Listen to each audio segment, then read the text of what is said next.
What Brett Kavanaugh should probably say, and probably wants to say, is what Bill Cosby's publicist said yesterday. Bill Cosby was sentenced between 3 and 10 years in prison for his drugging and rape of Andrea Constand, I believe her name is, in 2004. And, of course, there's been an unending amount of stories of Bill Cosby's sexual violence and rape and drugging that have come out.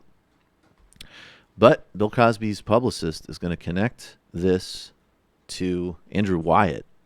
It's going to connect what happened with Bill Cosby to Brett Kavanaugh in a way that, I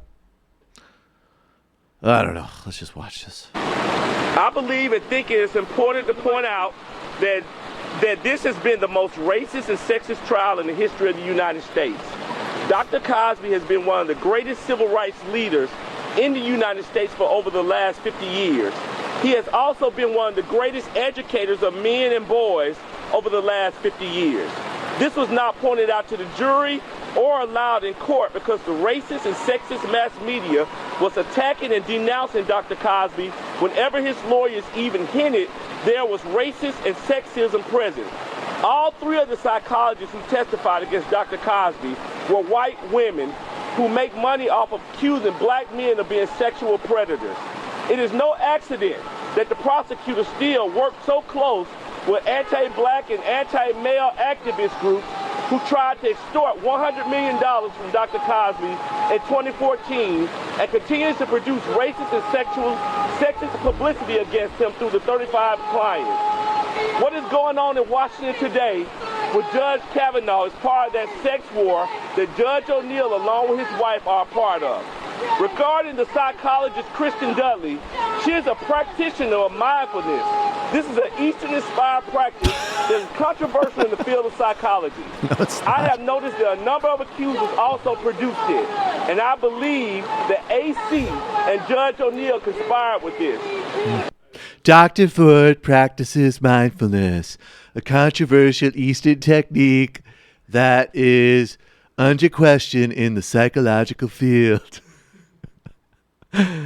Besides the fact that black people are violent, this Mooley is totally right. As evidence, it's totally unfair to Judge Kavanaugh, who does not practice mindfulness. I stopped it before he could say, as evidence that mindfulness is about racism, Sam Harris.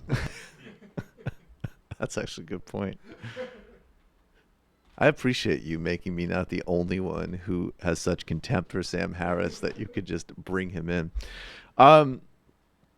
Yeah, I mean, oh my God. I mean, obviously that statement is so silly and outlandish, but it's like, it's hard to start that with, this is one of the most racist trials in the history of the United States. There's a big list there. It's sort of infuriating, right? Because it's like there's so much to pick apart in like the area, like, I guess, I don't know, as much as the Emmett Till one.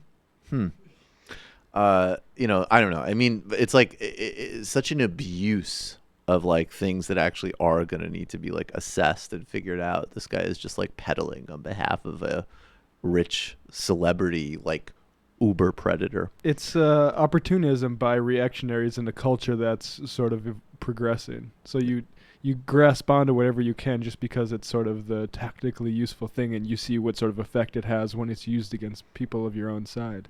And you're like, I want some of that.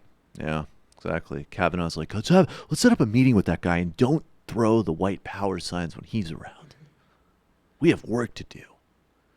Fundamentally, this is about sex. This is about racism and a war on sex.